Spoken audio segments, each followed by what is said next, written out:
বিদ্রোহীদের মাত্র ১২ দিনের নাটকীয় অভিযানে ৫০ বছরের বেশি সময় ধরে দেশটি শাসন করা আসাদ পরিবারের পতন হয়েছে।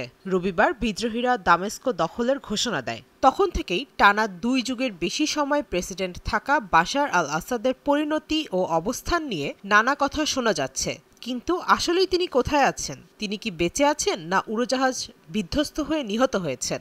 রবিবার জানা গিয়েছিল ১২ দিন অভিযানের পর সিরিয়ার রাজধানী দামেস্কে প্রবেশ করে বাশার বিদ্রোহীরা। তখন দামেস্ক বিমানবন্দর ছেড়ে যায় একটি উড়োজাহাজ। সিরিয়ান এয়ার 9218 ফ্লাইটটি দামেস্ক থেকে উড়াল দেওয়া সর্বশেষ ফ্লাইট ছিল বলে জানিয়েছে ফ্লাইট রাডার 24।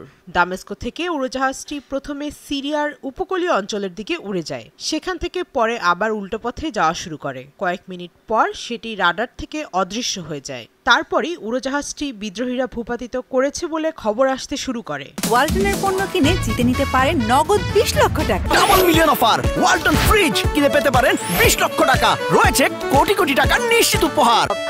সিরিয়ার দুটি সূত্র জানিয়েছে উড়োজাহাজ বিধ্বস্ত হয়ে বাশারের নিহত হওয়ার বড় আশঙ্কা রয়েছে।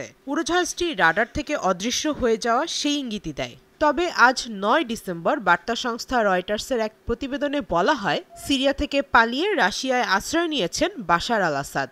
তাকে রাজনৈতিক আশ্রয় দেওয়া হয়েছে। পরিবারের সদস্যসহ তিনি মস্কোয় অবস্থান করছেন। রাশিয়ার বার্তা সংস্থা তাস ও রিয়া নভস্তির বরাত দিয়ে রয়টার্সের এক প্রতিবেদনে বলা হয়েছে, সিরিয়ার ক্ষমতাচ্যুত প্রেসিডেন্ট বাশার আল আসাদ তার পরিবারের সদস্যদের নিয়ে মস্কোয় পৌঁছেছেন।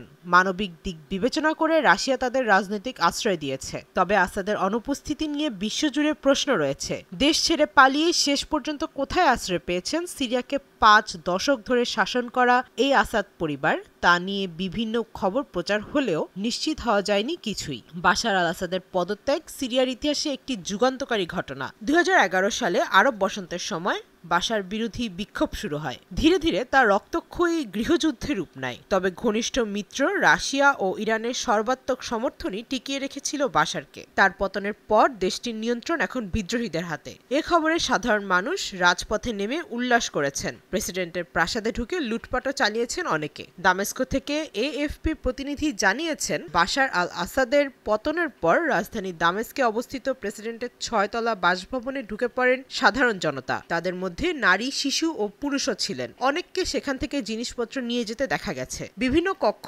তছনছ করে ফেলা হয়েছে। সম্মেলন কক্ষে ধরিয়ে দেওয়া হয়েছে আগুন।